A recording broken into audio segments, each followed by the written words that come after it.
안녕하세요. 지난 시간에는 다중 회귀 분석이 어, 여러 독립 변수들을 서로 어떻게 통제할 수 있는가에 대해서 설명을 했었죠. 그래서 다중 회귀 분석에서 보여준 기울기는 다른 독립 변수를 통제한 후에 자신만의 순수한 또는 독립적인 영향력을 의미한다고 얘기했었죠. 그리고 그 다음에 이제 이 여당 후보의 득표율을 예측하는 모형에서 소득 증가와 대통령 인기도 또는 대통령 지지율을 가지고 여당 득표율을 예측하는 그 모형에서 이 두 변수가 사용됐는데 이 두 변수의 영향력은 이처럼 기울기로 표시된다고 얘기했었죠. 그리고 이 기울기는 조금 전에 얘기했었던 대로 소득 증가의 기울기는 대통령 지지율의 영향을 통제한 후에 기울기, 즉 영향력을 의미하고 대통령 지지율의 기울기는 소득 증가의 영향력을 통제한 후에 대통령 지지율의 독립적인 영향력 또는 순수한 영향력이라고 얘기를 했었죠. 물론 이제 다른 변수들을 통제하지 않았기 때문에 또 미지의 그런 잠복 변수들이 있을 수가 있죠. 그렇기 때문에 이 영향력에도 이런 미지의 잠복 변수들의 영향력이 숨어 있을 수가 있는 것이죠.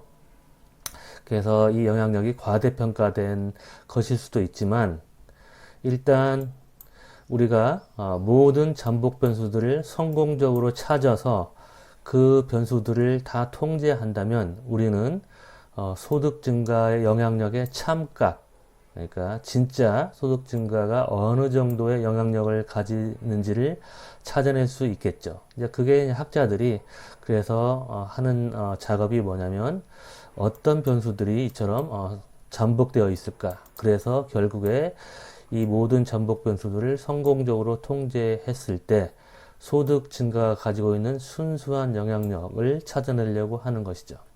그래서 이제 기존 학자들이 이런 많은 이제 잠복 변수들을 제시를 했겠죠. 그래서 그런 기존 연구들을 기초로 이 잠복 변수들을 이제 다 통제하고 그 다음에 이제 소득 증가의 영향력을 찾아내는 것이죠. 하지만 기존 연구들이 이 모든 잠복 변수들을 다 찾아낼 수는 없는 것이죠.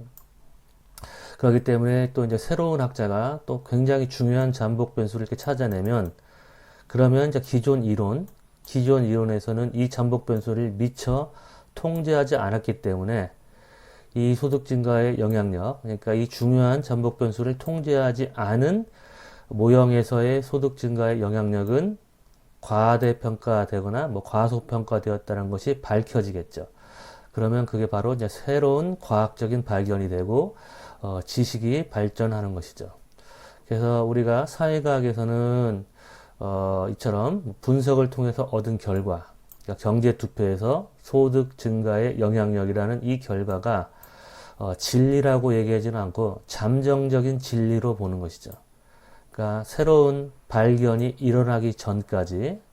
과학적인 발견이 일어나기 전까지 우리가 알 수 있는 잠정적으로 그냥 믿고 있는 소득 증가의 영향력이라고 보는 것이죠. 이처럼 이제 진리를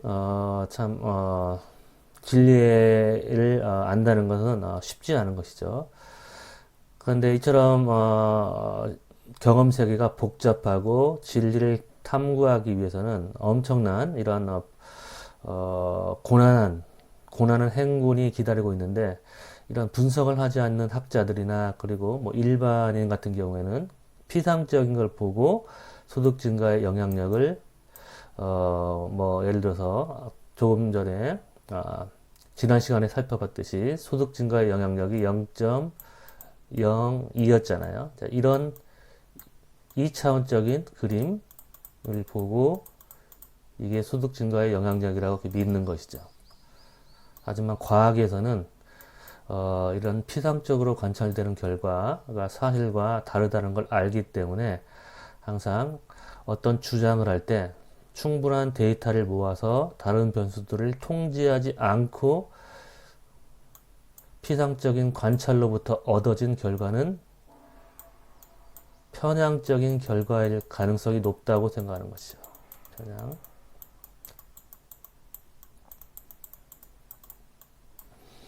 그래서 여러분도 이제는 이제 어떤 주장을 할 때는 다른 변수를 통제해야 된다는 그 중요성을 인식하고 있기 때문에 항상 여러분이 주장하는 인과관계에 있어서 어떤 잠복 변수가 그 인과관계에서 매개되어 있을 건가를 항상 고민하고 어떤 주장을 할 때 신중하게 주장을 해야겠죠.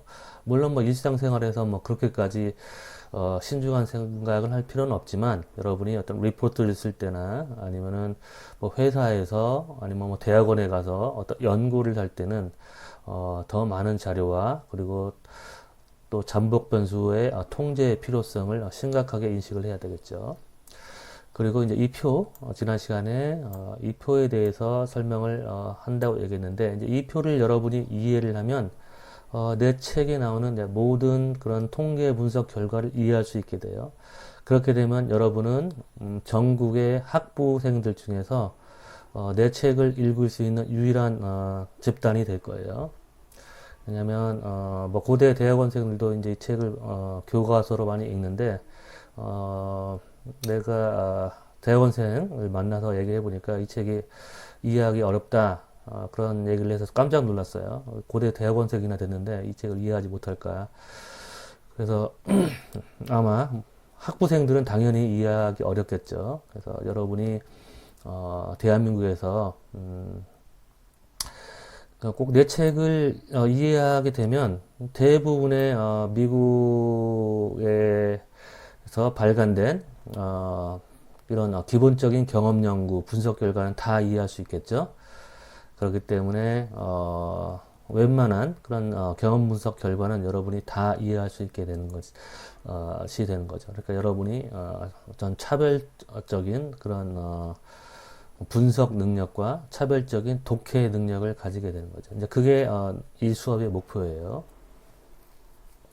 우리 아주대 내 제자들이 어느 누구와 견주어도 어디 나가서도 이런 경험 분석 결과를 이해하고 다른 사람에게 설명하고 이 대학에 들어와서 교육을 통해서 더 많은 것을 얻어갈 수 있게 하는 게 목적인데 그래서 이제 마지막 부분이에요. 이 회귀 분석에서 이 표를 어떻게 이해할 수 있는가 자, 살펴봅시다.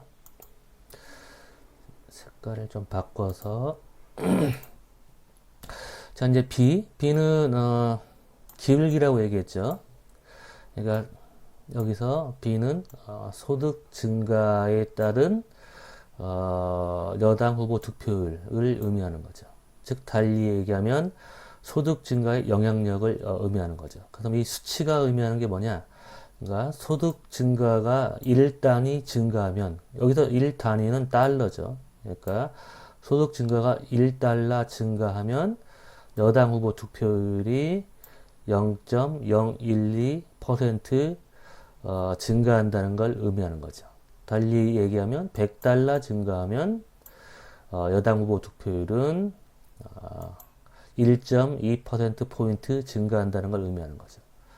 그리고 여기서 대통령 지지율의 영향은 0.281이라는 걸 알 수 있죠. 즉 대통령의 인기도가 1% 증가하면 여당 후보 득표율은 0.281%포인트 증가한다는 걸 의미하는 거죠. 그리고 이 기울기를 어떻게 구하냐? 지난 시간에도 얘기했듯이 현실과 현실과 이론과의 괴리를 최소화시킬 수 있는 그런 회귀판. 이 경우에는 변수가 두 개니까 선이 아니라 회귀판을 올려놓아서 이 기울기를 결정한다고 얘기했죠.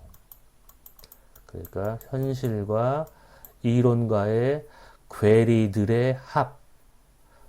더 정확하게 얘기하면 현실과 이론들의 괴리들의 제곱의 합.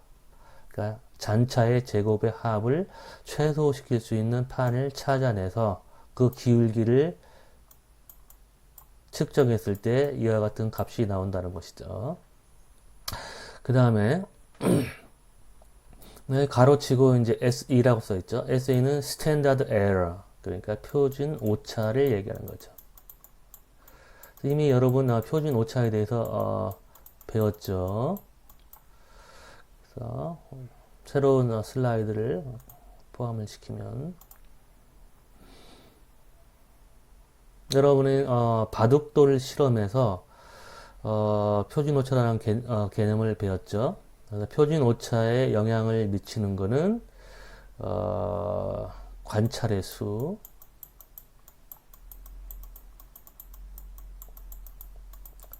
그다음에 관찰 대상의 동질성.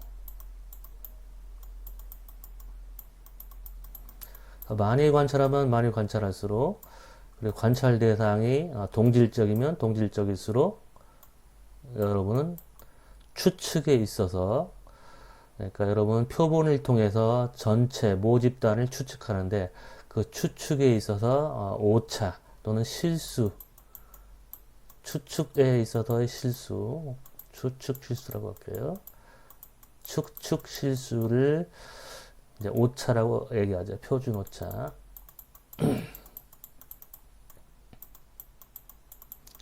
추측 실수를 범할 가능성이 낮아지는 것이죠. 바둑돌 실험에서는 여러분이 추측을 하려고 했던 게 뭐냐면 관찰 대상의 특성을 추측하려고 그런 거죠. 바둑돌의 퍼센트, 흰 바둑돌의 퍼센트. 그러니까 여러분이 관찰할 수 없는 모집단에 포함된 흰 바둑돌이 몇 퍼센트나 되는지 이런 특성을 추측하려고 했던 거죠. 또는 예를 들어서 여러분이 키를 아주대 학생들의 키 평균을 추측하고 싶을 때 키도 역시 특성이죠. 그러면 뭐 100명이면 100명을 이렇게 표본을 뽑아서 그 100명으로부터 전체 아주대 학생들의 키라는 그 특성을 추측하는 것이죠. 근데 회귀 분석에서는 이 특성을 추측하는 게 아니라 관계를 추측하는 것이죠. 또는 영향, 인과관계. 그러니까 독립변수가 종속변수에 어느 정도의 영향을 미치는가, 그 영향력을 추측하는 것이죠.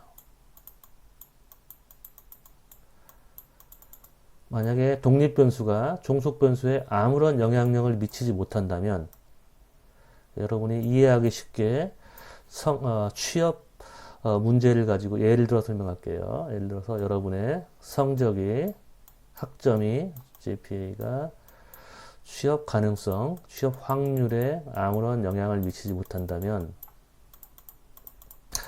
성적이 높아져도 GPA가처럼 매우 높아도 취업 가능성은 더 높아지지 않고, 이렇게 더 높아지지 않고, 또 GPA가 낮을 경우에 취업 가능성이 이렇게 낮아지지 않고, 이처럼 GPA와 상관없이 취업 가능성이 고정되어 있다면 이 관계는 GPA에 영향력이 없다는 걸 의미하는 거죠. 즉, 이럴 때는 기울기가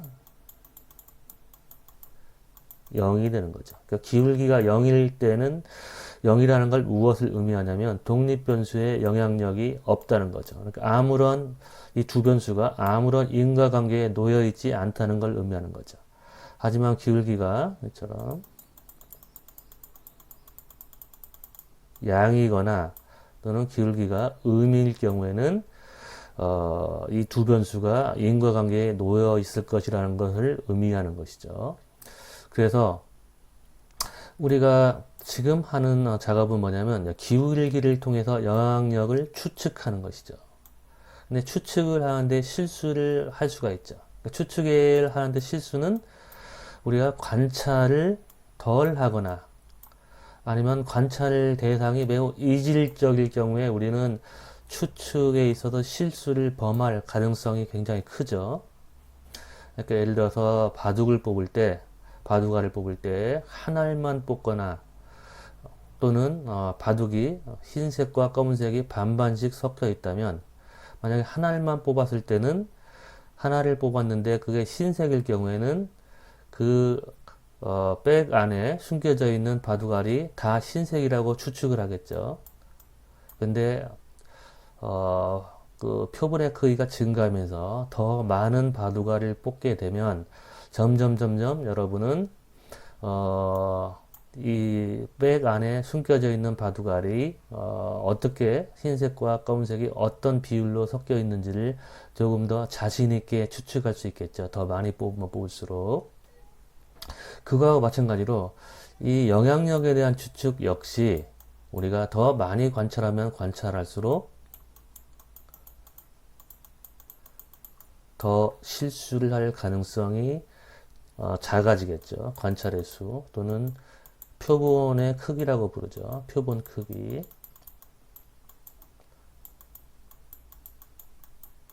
그러니까 관찰의 수가 증가하면 여러분은 이 영향력에 대한 추측이 더 신뢰할 수 있다고 생각하는 거죠. 그리고 마찬가지로 또 동질성. 그러니까 여기서는 이 관찰의 경우에는 동질성을 뭘 의미하냐면 x에 따른, 즉 독립변수에 따른 y 값이 동질적이면, 그러니까 독립변수에 따른 독립변수 값에 따른 종속변수의 값이 동질적이면 여러분은 더 신뢰할 수 있는 지식을 얻었다고 생각할 수 있겠죠. 또는 이 관계에 대한 추측이 에 있어서 오류가 발생할 가능성이 작다고 생각을 하겠죠. 이게 무슨 얘기인지 그림을 통해서 설명을 할게요. 예를 들어 가지고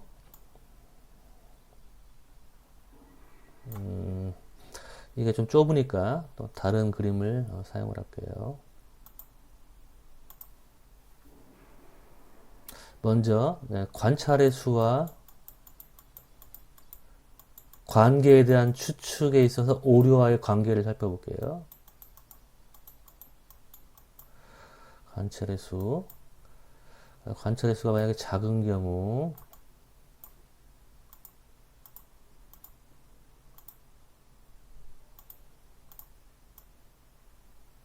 이 경우하고, 관찰의 수가 여기는 이제 6이죠. 얘는 6. 근데 만약에 12개를 관찰하는데 똑같은 패턴으로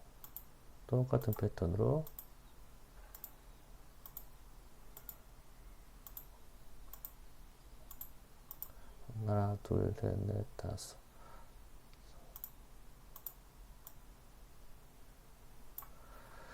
그러니까 여기서 보면 이론과 실제와의 거리,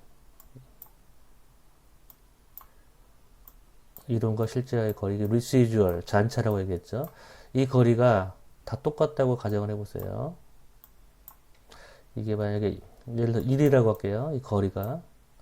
그래서 여기도 마찬가지로 똑같이 1이에요. 그러니까 이론과 실제와의 거리가 다 똑같이 1이에요. 1 정도 떨어져 있어요. 근데 그러니까 현실과 이론과의 괴리는 똑같이 1만큼 떨어져 있는데 첫 번째 경우는 6번을 관찰한 거고 두 번째의 경우는 12개를 관찰한 경우예요. 그러면 이 경우하고 어떤 게 x와 y와의 관계에 있어서 어떤 거를 여러분 또 신뢰하겠어요? 이거는 6개만 관찰했을 때 얻은 결과, 이거는 12개를 관찰했을 때 얻은 결과.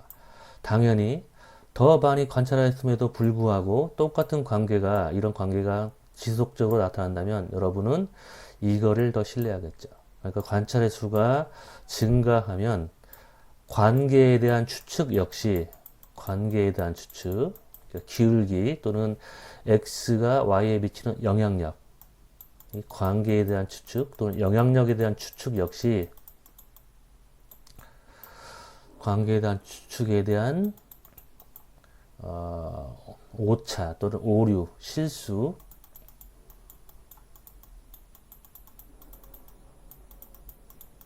줄어들겠죠. 그래서 조금 전에 특성을 우리가 추측할 때도 관찰의 수가 늘어나면 늘어날수록 어떤 특성에 대한 우리의 추측에 대한 오류는 줄어든다고 얘기했죠. 마찬가지로 관계에 대한 추측 역시 관찰의 수가 증가하면 이 관계에 대한 추측에 대한 실수도 역시 줄어들어요. 그 다음에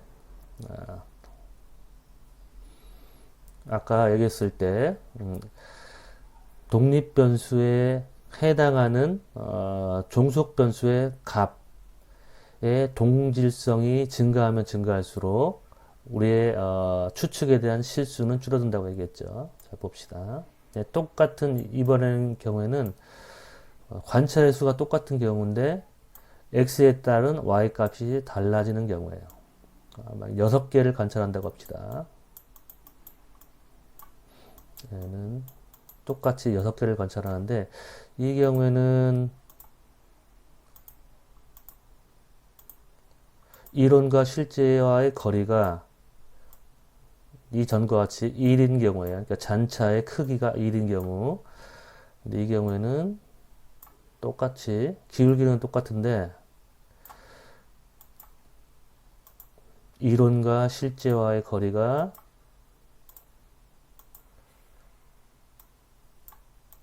2인 경우예요.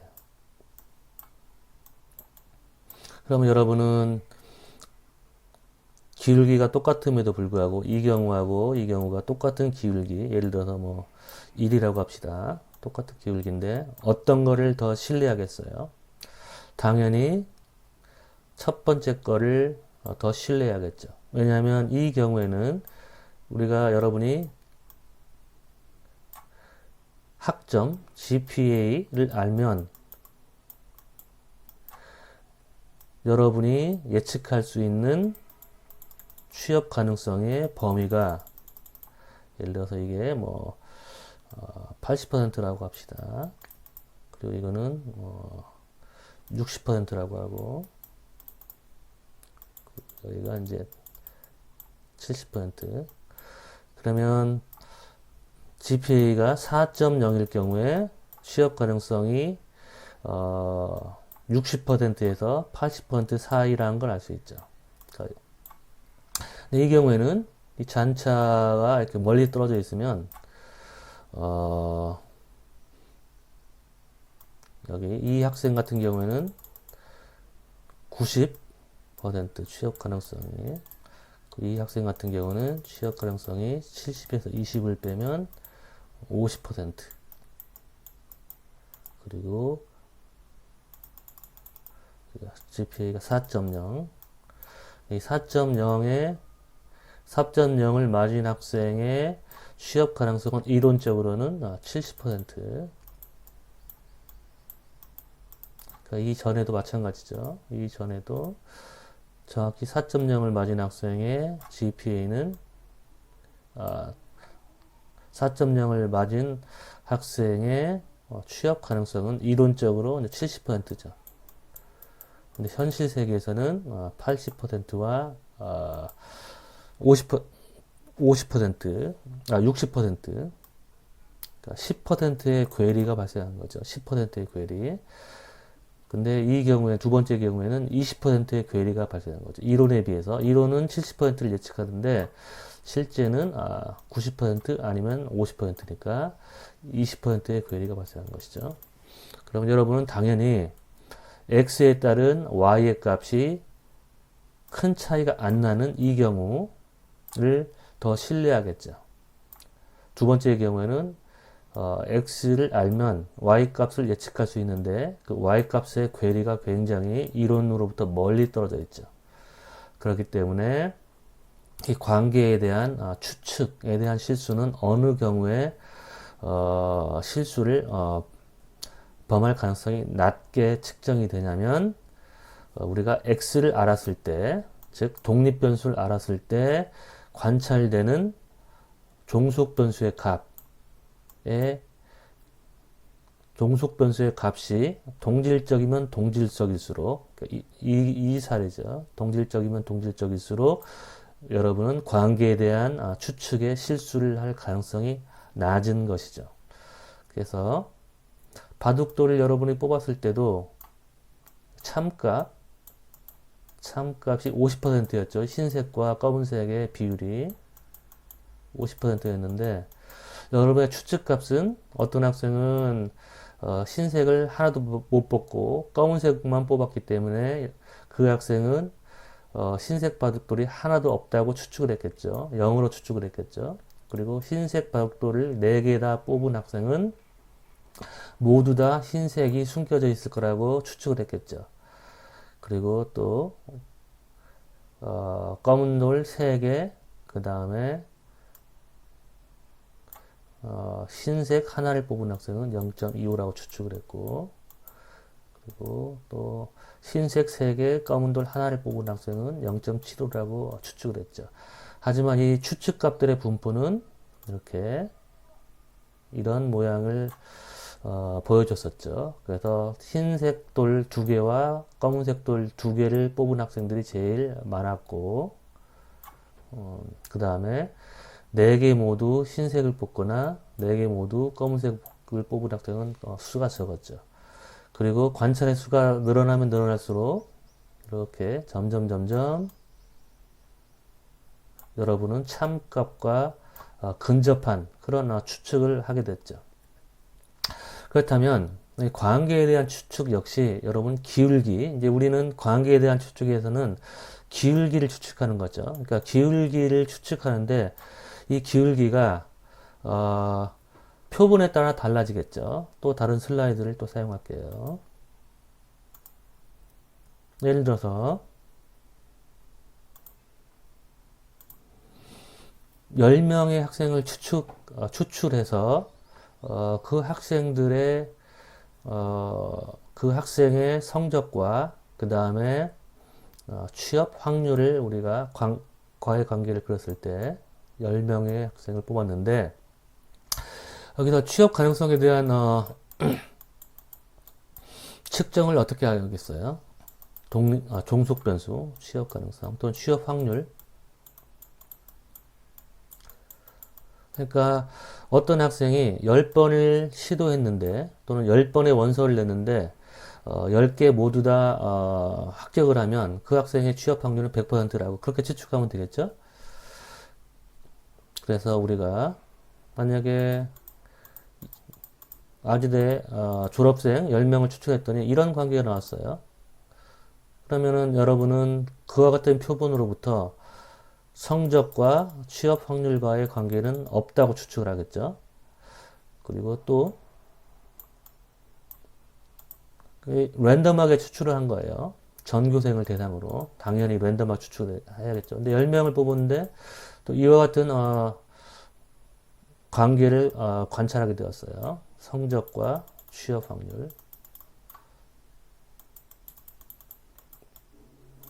근데 실제로 존재하는 참 관계, 참 영향력은 예를 들어서 10%라고 합시다.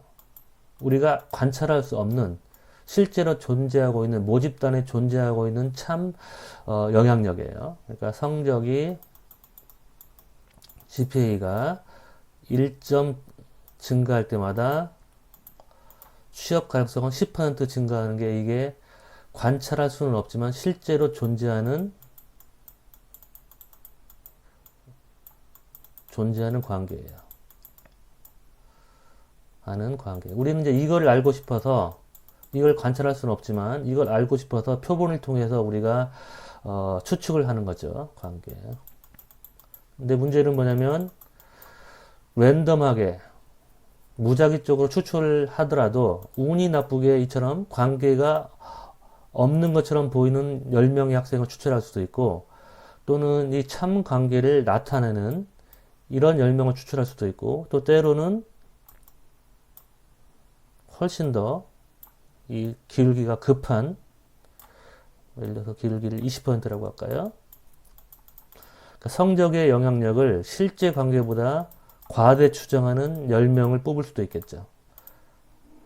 그래서 표본에 따라서 우리가 중간을 이게 참 관계, 그러니까 이게 10%라고 했죠. 영향력이 10%. 기울기가 10%. 근데 어떨 때는 이처럼 기울기가 10%임에도 불구하고 전혀 영향력이 없는 표본을 추출할 수도 있겠죠. 여기는 이 기울기가 0이라는 걸 의미하는 거죠. 또 이 경우에는 기울기가 20% 과대 추정한 거죠. 근데 바둑돌의 실험에서 여러분이 이미 배웠지만 이런 극한 추정, 그러니까 참 관계로부터 멀리 떨어져 있는 극한 추정을 할 확률은 낮다고 얘기했죠. 그래서 일반적으로 이 참값을 중심으로 여러분의 추측값은 이렇게 분포가 되겠죠. 그리고 여러분이 많이 관찰하면, 이 경우에는 10명을 뽑아서 우리가 관찰했는데 만약에 100명을 뽑게 되면 아무래도 이 참 관계를 반영할 가능성이 더 높아지겠죠. 그러면 여러분의 추측값의 분포는 관계에 대한 추측 역시 이 참 관계를 중심으로 이렇게 많이 추출하면 추출할수록 참 관계를 여러분이 알 수 있겠죠. 이렇게. 그리고 또 예를 들어서 성적이 취업 확률에 정말 중요한 변수라면 성적과 취업 확률과의 관계는 이 이론선을 중심으로 촘촘하게 분포되어 있겠죠. 다른 다 지우면 예를 들어서 성적이 정말로 중요한 그런 원인이라면 GPA, 그리고 이게 이제 참 관계가 있죠. 그러면 처럼 성적에 따라서 취업 확률이 촘촘하게 이 이론선을 중심으로 촘촘하게 이렇게 분포가 되어 있겠죠. 근데 만약에 성적 말고 취업과 별로 관계가 없는 것처럼 느끼는 그런 변수가 뭐가 있을까요? 예를 들어서 외모라고 할까요? 외모? 외모를 어떤 방식이든지 축적을 한다고 합시다. 예를 들어서 눈의 크기라고 할까요? 그 눈이 이렇게 있으면 눈의 면적을 잴 수가 있잖아요. 이렇게 눈이 있으면 이 총 면적, 면적을 재가지고 사람마다 눈의 크기가 작고 크기가 있겠죠. 그러면 이 경우에는 정말로 눈의 크기가 취업률에 중요한 영향을 미친다면 이렇게 눈의 크기가 커지면 커질수록 예를 들어서 취업 확률이 높다 이렇게 되겠죠. 근데 눈의 크기는 취업률과 거의 상관이 확률이 없겠죠. 이론적으로. 그러면 이처럼 눈의 크기가 굉장히 큰 사람이 예를 들어서 원서를 10장을 냈는데 10장 중에 하나만 합격 통지를 받았다거나 10장 모두 합격 통지를 받았다거나 또 눈의 크기가 굉장히 작은 사람이 있는데 이 사람은 눈의 크기가 작음에도 불구하고 10개를 지원했는데 10군데에서 다 합격 통지를 받았다거나 이런 식으로 넓게 이렇게 분포되어 있겠죠. 이런 식으로. 그렇죠? 그러니까 이런 경우에 이제 눈의 크기에 따른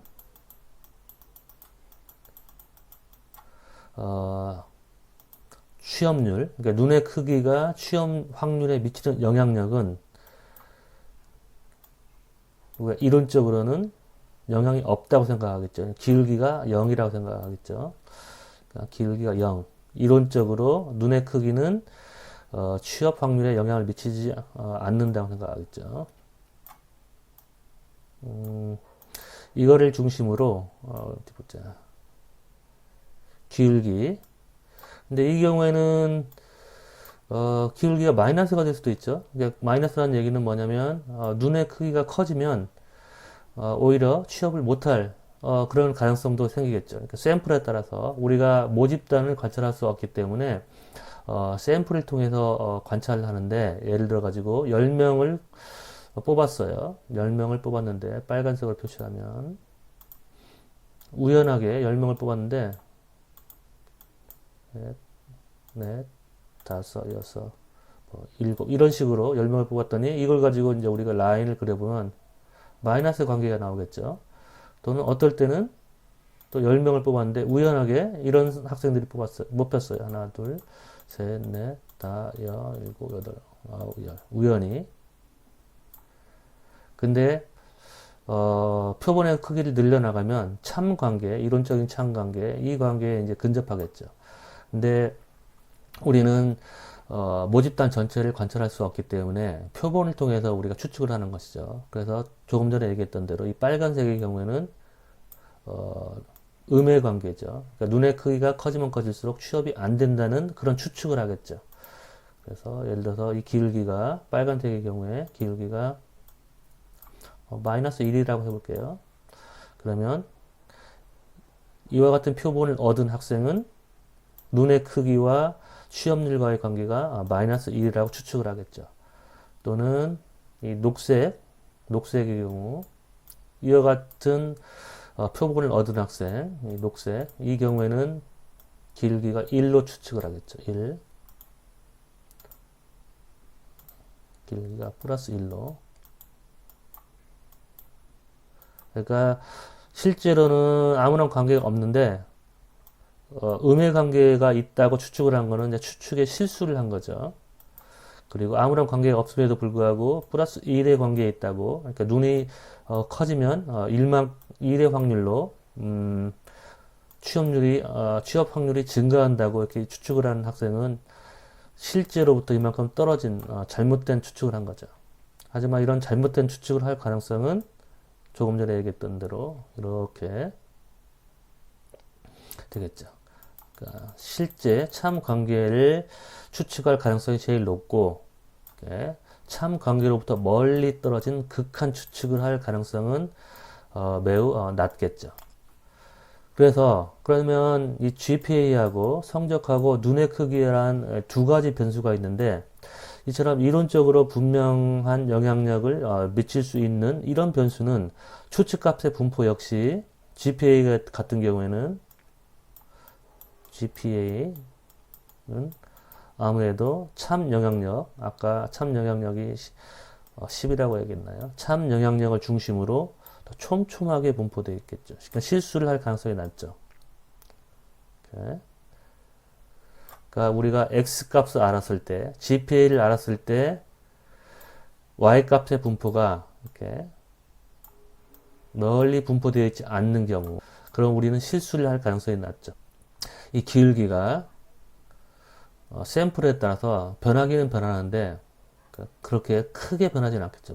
이 정도, 또 이 정도, 이 정도. 그러니까 이 참값을 관계를 중심으로 어떻게 표시할게요. 참 관계를 중심으로 여러분의 추측값의 분포는 조금 전에 녹색으로 표시했듯이 이 짙은 파란색을 중심으로 큰 변화가 없겠죠. 이렇게. 근데 이런 눈의 크기 같은 이론적으로 분명한 영향력을 가지고 있지 않은 그런 경우에는 우리가 샘플에 따라서 어떨 때는 이처럼 양의 관계를 추측하기도 하고, 또 어떨 때는 음의 관계도 추측하기도 하고, 어떨 때는 참 관계, 0을 추측하기도 하고, 그러니까 매우 여러분의 관계에 대한 추측은 다양하게 나타나겠죠. 그러니까 마이너스 1에서 1까지 이렇게 널리 분포되어 있겠죠. 추측값이. 하지만 GPA의 경우에는 그렇지 않고 참값을 중심으로 여러분이 추정한 기울기는 참값을 중심으로 좁게 분포되어 있겠죠. 그래서 다시 정리하면 많이 관찰하면 많이 관찰할수록 많은 관찰하면 여러분 GPA에 있어서 더 많이 관찰하면 여러분의 오류는 점점 줄어드는 거죠. 이 참값을 중심으로 이렇게 뾰족하게 여러분의 추측값의 분포는 분포가 형성되겠죠. 많이 관찰하면. 그리고 또 두 번째 변수는 뭐냐면 x에 따른 y 값의 분포가 촘촘히 분포되어 있으면 그러면 GPA처럼 전반적으로 참값을 중심으로 이렇게 분포되어 있죠. 그러니까 관찰을 적게 하더라도 관찰이 많지 않더라도 이론이 굉장히 중요하고 설득력 있는 이론, 실제로 영향력을 미치는 변수라고 한다면 많이 관찰하지 않아도 여러분의 이 기울기의 분포, 여러분이 추측한 기울기의 분포는 참값을 중심으로 이렇게 분포되어 있겠죠. 하지만 이론적인 근거가 없는 경우, 그러면 이론적인 근거가 없는, 예를 들어 눈의 크기 같은 경우에 실제로 눈의 크기가 취업 확률에 영향을 미치지 않는다면 아무리 많이 관찰해도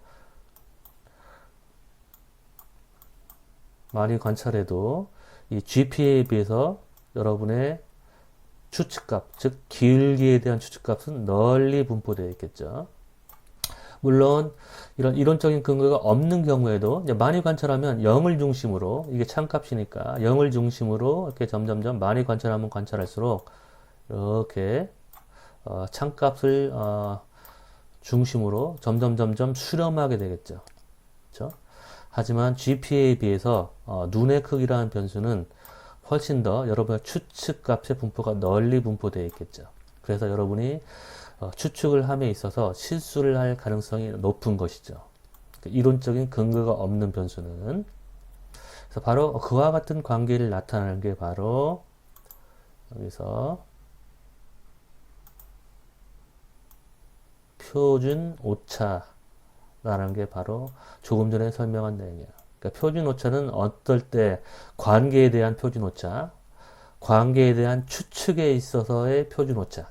그러니까 우리는 지금 관계를 추측하는데 그 관계를 추측할 때 우리가 실수 또는 오차를 범할 수 있는데 그 오차의 크기를 나타내는 게 바로 이거라는 얘기예요. 이렇게. 그래서 여기에서 오차의 크기를 보면 이게 0.004고 소득의 경우에 지지율의 경우가 0.053이기 때문에 여러분이 생각할 때 소득이 훨씬 더 오차가 작구나 그렇게 생각할 수 있는데 이거는 그렇지는 않아요. 왜냐하면 이 단위에 따라서 이 숫자가 줄어들 수도 있는 것이죠. 지난 시간에도 얘기했듯이 달러를 사용하느냐 아니면 100달러를 사용하는가에 따라서 이 숫자의 절대적인 크기는 이제 달라질 수가 있는 것이에요. 그러니까 상대적으로 여러분이 관심이 있는 거는 이 기울기에 비해서 상대적으로 이 오차가 얼마만큼 작은가 요걸 봐야 되는 것이죠. 그리고 또 거꾸로 얘기하면 이 오차에 비해서 상대적으로 기울기가 얼마만큼 더 큰가 이 둘 간의 관계를 통해서 보는 거죠. 그게 바로 T값이에요. 그러니까 T값은 여기 보면 기울기 나누기 표준 오차. 그러니까 1 표준 오차에 비해서 상대적으로 기울기가 얼마만큼 더 급한지를 보는 것이죠. 그게 바로 T값이에요. 그래서 1 표준 오차 대비 기울기가 더 큰 정도. 그래서 이 경우를 보면 T값은 소득 증가의 경우에는 3이죠. 그러니까 1 표준 오차 대비 기울기가 3배 정도 큰 걸 의미하는 거죠. 이거는 1 표준 오차 대비 기울기가 5배 이상 큰 거죠. 그러니까 훨씬 더 대통령 지지율이 이 0이라는 그러니까 관계가 없다는 그런 무관계로부터 멀리 떨어져 있다는 걸 의미하는 거죠. 그래서 그림으로 표시하면 소득의 경우 관계가 없는 경우가 0이겠죠. 기울기가 0인 경우. 근데 지금 3.004니까 1 표준 오차가 지금 아까 0.004였죠. 이게 0.004. 근데 T값은 3.004라는 의미는 뭐냐면 3배. 1 표준 오차보다 3배에 해당되는 게 T값이 3인 것이죠.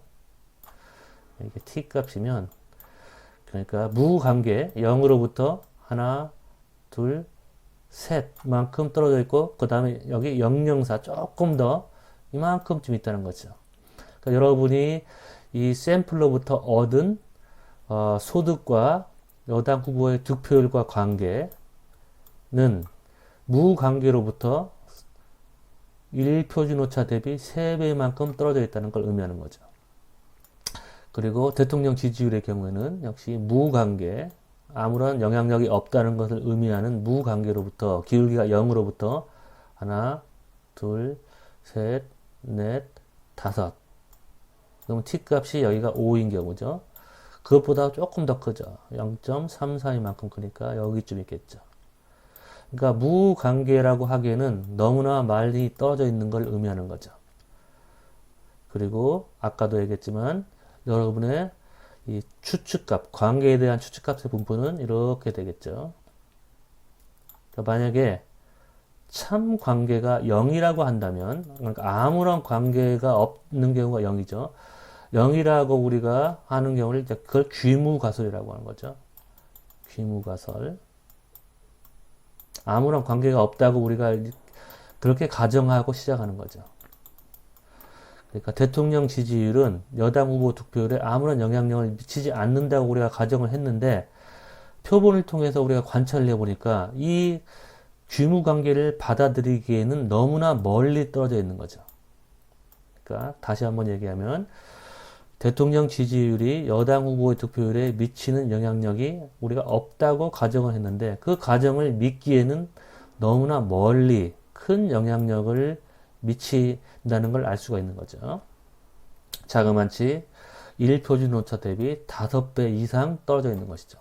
소득의 영향력은 1표준 편차 대비 3배 이상 떨어져 있는 거죠. 그러면 이렇게 1표준 편차 대비 3배 이상 떨어져 있을 그 확률을 계산을 하면 우리가 이 소득의 영향력이 어느 정도 믿을 수 있는 것인지를 알 수 있겠죠. 그래서 그게 바로 유의 수준이에요. 지금 유의 수준이 0.012라고 나와 있는데 그게 뭘 의미하냐면 이 귀무가설, 아무런 영향력이 없다는 그 가정으로부터 실제로 표본을 통해서 우리가 관찰해 봤더니 3배 이상 떨어져 있는데 그럴 확률이 어느 정도 되느냐예요. 그게 바로 그럴 가능성은 1.2%밖에 안 된다는 거예요. 0.012니까 이게 1.2%죠. 그러니까 무관계로부터 이렇게 여러분의 관찰값이 이렇게나 멀리 떨어져 있을 가능성은 0.012, 즉 1.2%밖에 안 된다는 걸 의미하니까 이 귀무 가설을 받아들이기에는 너무나 확률이 작다는 거예요. 즉 달리 얘기하면 귀무 가설을 기각해도 우리가 틀릴 가능성은 1.2%라는 걸 의미하는 거예요. 그러니까 소득이 여당 후보 득표율에 영향력을 미친다는 그런 주장을 받아들였을 때 그 주장이 틀릴 가능성은 1.2%밖에 안 된다는 거예요. 그럼 1.2%는 우리가 어떻게 계산하느냐? 지난 시간에 우리가 t 테이블을 사용해서 우리가 가지고 있는 정보는 t값 3.004가 있고 그 다음에 이제 우리가 알고 싶어 하는 거는 유의 수준.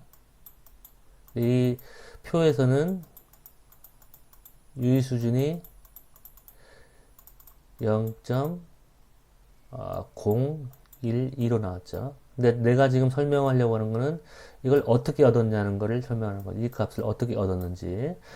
이 값을 어떻게 얻었는지를 알기 위해서는 이제 이 t 테이블을 통해서 역추론을 할 수가 있죠.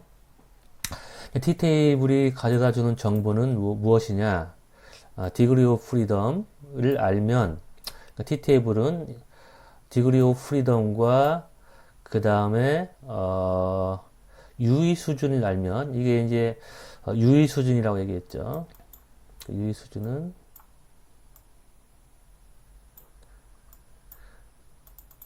모집단이 참값이 있고 모집단의 참값으로부터 멀리 여러분의 추측값이 떨어져 있을 경우에 어느 정도 틀릴 가능성을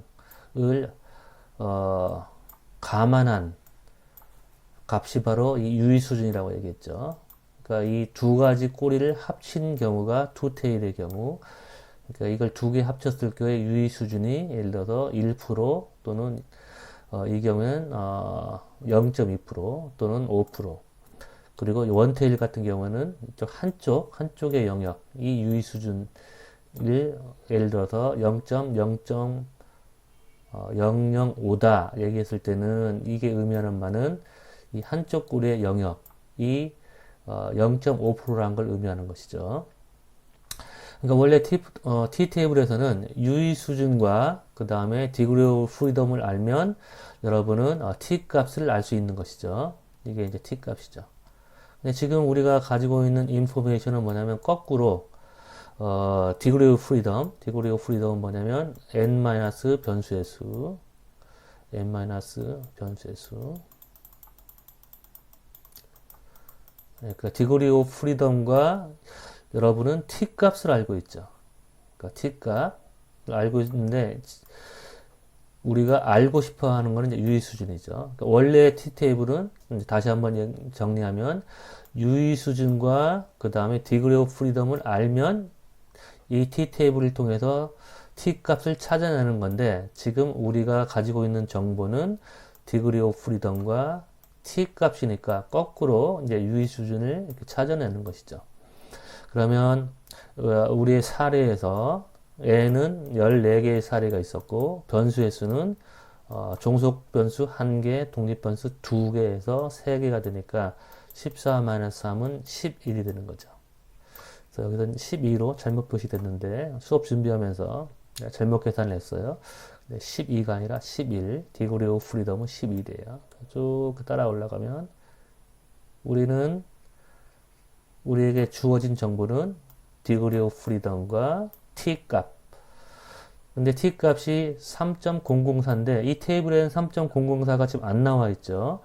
2.718과 3.106이 나와 있죠. 근데 우리가 알고 있는 t 값은 3.004니까 이 사이 어딘가에 지금 3.004가 놓여 있는 것이죠. 그러니까 3.106 쪽에 가깝죠. 우리가 가지고 있는 t 값은 3.004니까. 그러면 이 유의 수준의 영역도 약간 이쪽에 가깝겠죠. 그러니까 이 투테일, 이 유의 수준을 합친 값이 0.02 하고 0.01 사이에 놓여 있는데 우리의 t 값은 여기에 더 가까우니까 마찬가지로 유의 수준도 여기 어딘가 가깝게 있겠죠. 그래서 여러분 테이블에는 0.012로 나와 있는데 이제 그건 계산을 해서 0.12 값을 얻은 거예요. 근데 이제 t 테이블을 통해서 여러분이 확인을 할 수 있죠. 그러니까 t 값이 3.004이면 거의 0.01에 가까운 유의 수준이겠구나 라는 것을 알 수 있겠죠. 그 다음에 대통령 지지율에 대한 t 값은 5.342죠. 5.342. 그러면 t 테이블을 보면 여러분이 유의 수준이 어느 정도 될 것인가를 여러분이 추측할 수 있겠죠. 5.342. 근데 degree of freedom은 11인데 5.342는 여기 t 테이블에 나와 있지도 않죠. 훨씬 더 이보다 더 큰 값이죠. 그러니까 지금 4.4371일 경우에 유의 수준이 0.001이죠. 근데 이보다 더 크니까 5. 어쩌고 했으니까 거의 t 값은 0에 가깝게 되겠죠. 그래서 이 표를 다시 돌아가다 보면 여기 유의 수준이 거의 0에 가깝게 나와 있죠. 그러니까 지금 내가 여러분한테 이제 보여주는 거는 이걸 어떻게 계산하는가, 이 공식을 보여줄 필요는 없고 t 테이블을 통해서 유의 수준이 어느 정도 되는가를 확인하라는 거예요. 마찬가지로 이 t 값을 정확하게 어떻게 계산하는가 공식은 보여주지 않았어요. 그냥 t 값에 영향을 미치는 변수가 무엇인지, 그리고 표준 오차에 영향을 미치는 변수가 무엇인지. 그러니까 이 표준 오차의 증감은 무엇에 의해서 영향을 받는지에 대한 그 원리만 설명을 한 거예요. 아까도 얘기했듯이 여러분이 관계를 추측함에 있어서 이 오차는 뭐에 의해서 영향을 많이 받냐면 얼마나 많이 관찰하는가, 그리고 여러분이 x값을 알았을 때 여러분이 관찰한 y값이 얼마만큼 넓게 분포되어 있는가에 따라서 SE가 결정된다고 얘기했죠. 표준 오차가. 그리고 표준 오차를 알면 여러분은 이 t값, 즉 이 귀무가설로부터 얼마만큼 여러분이 얻은 추측값이 멀리 떨어져 있는가를 알 수 있다고 얘기했죠. 그래서 t값을 어떻게 정확히 계산하는지 공식은 얘기하지 않았고, 또 유의 수준을 어떻게 여러분이 계산하는지 공식은 얘기하지 않았지만, 그 원리 t값이 크면 클수록 이 귀무가설로부터 멀리 떨어져 있으니까 유의 수준 역시 작아지겠죠. 유의 수준이 작아진다는 의미는 무엇을 의미하냐면 여러분이 얻은 결과, 그러니까 귀무가설로부터 멀리 떨어져 있다는 그 결과, 즉 소득 증가가 실제로 영향을 미친다는 그 결과를 주장함에 있어서 별로 유의하지 않아도 된다. 걱정하지 않아도 된다. 그런 것을 의미하는 거죠. 그러니까 여러분이 얻은 결과가 귀무가설, 즉 아무런 영향력이 없다는 귀무가설을 기각하기에 충분한 증거가 될 수가 있다는 거죠. 여러분의 증거가 잘못된 증거, 즉 오차가 있을 수 있다는 그 가능성을 유의하지 않아도 된다는 거죠. 그러니까 유의 수준이 0.012라는 얘기는 여러분의 결론이 틀릴 가능성이 불과 1.2%밖에 안 된다는 걸 의미하는 것이죠. 그리고 대통령의 지지율에 있어서 유의 수준이 0.000이라는 얘기는 뭐냐면 여러분이 얻은 결과, 즉 대통령 지지율은 여당 후보 득표율에 영향을 미친다는 그 주장이 틀릴 가능성이 거의 없다는 걸 의미하는 것이죠. 그래서 다시 정리를 하면 여러분이 이와 같은 이제 표를 봤을 때 의미하는 거는 B는 뭘 의미하느냐? 그러니까 X의 증가에 따른 독립변수 증가에 따른 종속변수의 증가를 의미하는 것이고, 그 다음에 이 SE는 표준 오차인데 표준 오차는 무엇에 의해서 영향을 받느냐? 많이 관찰하면 관찰할수록 여러분의 관계에 대한 추측은 틀릴 가능성, 즉 실수를 범할 가능성, 확률은 줄어드는 것이고, 그리고 여러분이 알고 있는 독립변수에 따른 종속변수의 값의 편차가 크면 클수록 여러분은 실수할 가능성이 증가하고, 반대로 여러분이 X를 알았는데 독립변수를 알았는데 거기에 따른 독립변수에 따른 종속변수의 편차가 매우 크면 여러분은 여러분의 그 결론이 오차를 범할 가능성이 높다는 걸 의미하는 거죠. 그리고 t값은 뭘 의미하냐면 여러분의 추측값이, 관계에 대한 추측값이 0이라는 귀무가설로부터, 그러니까 영향력이 0이라는 그 귀무가설로부터 얼마만큼 멀리 떨어져 있는가를 의미하는 거죠. 그래서 t값이 0으로부터 멀리 떨어지면 떨어질수록 여러분의 결론, 그러니까 영향력이 있다는 결론이 틀릴 가능성을 유의하지 않아도 된다는 것이죠. 그러니까 유의 수준은 여러분의 결론이 틀릴 가능성을 에 대해서 조심해야 될 그 수준을 의미하는 거죠. 그러니까 소득 증가의 경우에는 여러분의 결론이 틀릴 가능성을 조심해야 될 그 수준이 1.2%밖에 안 된다는 걸 의미하는 거고, 대통령의 지지율의 영향력은 여러분의 주장, 즉 대통령 지지율이 득표율에 영향을 미친다는 그 주장이 틀릴 가능성을 염려하지 않아도 되는 거죠. 염려해야 될 확률이 0%니까. 그렇다면 이제 설명하지 않은 지표가 베타라는 게 있죠. 근데 베타라는 지표는 뭐냐면 이 기울기 0.012, 그 다음에 0.281. 이 기울기는 독립변수의 단위에 따라서 변한다고 얘기했죠. 그러니까 이 숫자를 이렇게 서로 비교할 수는 없는 거죠. 왜냐하면 독립변수의 단위에 따라서 이게 1.2가 될 수도 있고, 예를 들어서 100달러를 단위로 하면 이 기울기가 1.2가 된다고 얘기했죠. 1.2가 될 수도 있고, 달러를 사용하면 0.012가 되니까 여러분이 이 기울기를 비교할 때 두 변수의 기울기를 비교할 때 직접적인 비교가 불가능한 거죠. 또는 예를 들어서 독립변수가 몸무게가 되고, 두 번째 독립변수가 키가 됐을 경우에, 그 다음에 종속변수가 예를 들어 힘이라고 할게요. 힘. 그러면 몸무게가 힘에 영향을 미치고 키도 힘에 영향을 미치겠죠.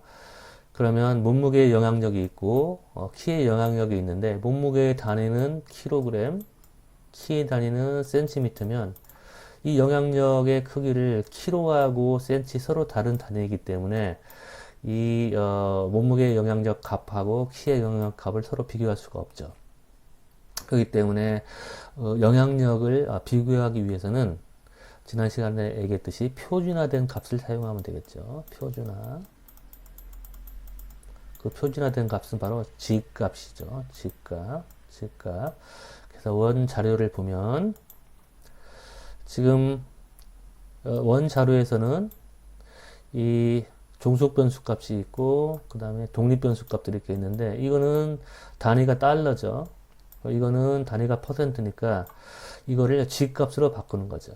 그래서 이 평균을 알면 각 단위 예를 들어서 266 빼기 평균 229 그 다음에 여기에 표준편차 이 값의 표준편차를 구해서 이 각 값들을 G값으로 치환시킬 수 있다고 배웠었죠. 그러니까 즉 G값은 뭘 의미하냐면 이 각 관찰 값이 평균으로부터 얼마만큼 멀리 떨어져 있는가를 1표준편차 대비한 값으로 바꾼 게 G값이죠. 그러니까 G값은 평균으로부터 평균과의 거리죠. 평균과의 거리.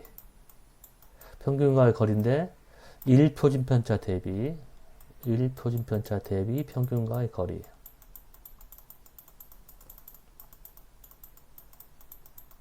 대비. 이렇게 G값으로 다 이제 바꾸고 마찬가지로 두 번째 독립변수도 G값으로 이렇게 바꿀 수가 있겠죠. G값으로 G2라고 할게요. 이거는 이제 G1으로 하고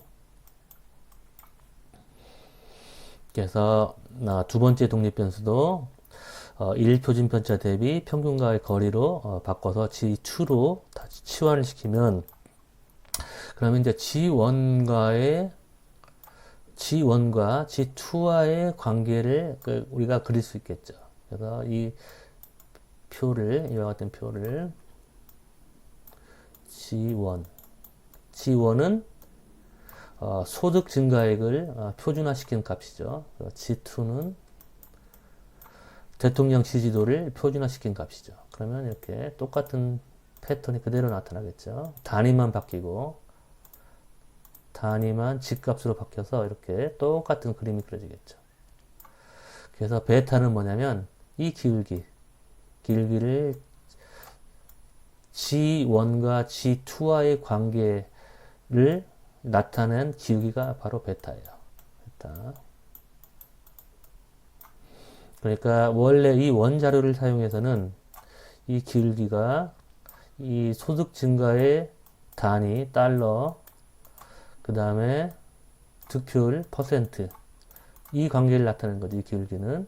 근데 베타는 이 두 가지 독립변수를 표준화시켜서 이 표준화시킨 값들과의 관계를 나타내는 게 바로 베타예요. 그러면 여러분 지금 기울기도 뭘 의미하는지 알고 그 다음에 표준 오차도 뭘 의미하는지 알죠. 이 표준 오차는 기울기가 얼마만큼 기울기에 대한 추측 값이 얼마만큼 이렇게 분포되어 있는지 그 분포에 따라서 여러분이 참값을 추정하는데 범할 수 있는 오류, 오차를 의미하는 것이죠. 베타는 표준화된 독립변수 간의 관계, T값은 여기 1표준 오차 대비 기울기가 더 큰 정도. 유의 수준은 T값에 따라서 여러분의 이론적인 주장, 그러니까 여러분이 얻은 이런 소득 증가의 영향력, 그 다음에 여러분이 얻은 대통령 지지율의 영향력이 그 주장이 틀릴 가능성을 얼마만큼 조심해야 되는지 그거를 나타내는 것이죠. 여러분의 주장, 회귀 분석에서 얻은 그 주장, 회귀 분석으로 얻은 추측이 틀릴 확률을 얘기하는 것이죠. 조금 더 엄격하게 얘기하면 소득 증가의 유의 수준이 0.012다라는 것을 뭘 의미하냐면 100번의 표본을 추출했을 경우에 소득 증가의 기울기를 중심으로 구축한 신뢰 구간 안에 무영향, 0이 포함될 가능성이 100번 중 2번도 안 된다는 걸 의미하는 것이죠. 지난 시간에 우리가 실질적으로 여론조사 기관에서는 한 번의 표본을 가지고 추정을 한다고 얘기했죠. 하지만 실질적으로는 모집단의 참값이 있으면 이렇게 100번의 신뢰 구간을 구축해서 100번 중에서 95개는 참값에 걸치고 5개만 참값에 걸치지 않는다는 걸 얘기했죠. 그거하고 똑같은 원리예요. 이 연구에 있어서도 우리는 한 번에 표본 추출을 하지만 표본 추출을 해서 우리가 신뢰 구간을 구축해서 이게 귀무가설, 0이란 귀무가설이 있고 그 다음에 우리가 얻은 추측값이 이 신뢰 구간 바깥에 떨어질 그 확률을 계산했죠. 그게 바로 0.012였죠. 그러니까 이 신뢰 구간 바깥에 떨어질 가능성이 0.12여서 한 번만 우리는 표본을 추출해서 이 관계에 대한 추측을 하는데 실질적으로 이게 의미하는 바는 100번을 우리가 표본 추출을 했을 때 100번 중에 여러분이 얻은 관계에 대한 추측값이 이 구간 밖에 떨어질 가능성이 1.2%밖에 안 된다는 걸 의미하는 것이죠. 그리고 대통령 지지율의 경우에 만약에 우리가 100번을 표본 추출을 했다면 100번 중에 한 번도 이 구간 안에 여러분이 얻은 추측값이 떨어질 가능성이 0%라는 걸 의미하는 거죠. 그러니까 규모 가설을 포함한 구간 밖에 100번 중에 100번이 모두 다 밖에 떨어진다는 걸 의미하는 것이죠. 이거는. 자, 그래서 상당히 내용이 복잡하긴 하지만 여러분이 지난 시간에 배운 내용과 이걸 종합적으로 잘 생각해 보면 이 값들이 뭘 의미하는지를 알 거예요. 그리고 이미 R스퀘어는 설명을 했었죠. 지난 시간에 설명력을 의미하는 거라고. 그리고 뭐 괄호 안에 있는 거는 여러분이 이 수업 시간에 얘기하기에는 조금 더 복잡한 내용인데 수정된 설명력이라고 하는 거예요. 수정된 설명력, adjusted R-square. 여러분은 이 수업 시간에는 이 내용까지는 배울 필요가 없고 이제 R-square가 무엇인지 이제 여기까지만 알면 되겠어요. 네, 이제 수고 많았고 이제 내 책에 있는 그런 분석 모형의 이제 결과를 보면 여러분이 그게 무엇을 의미하는지 알 수 있을 거예요. 네, 수고 많았어요.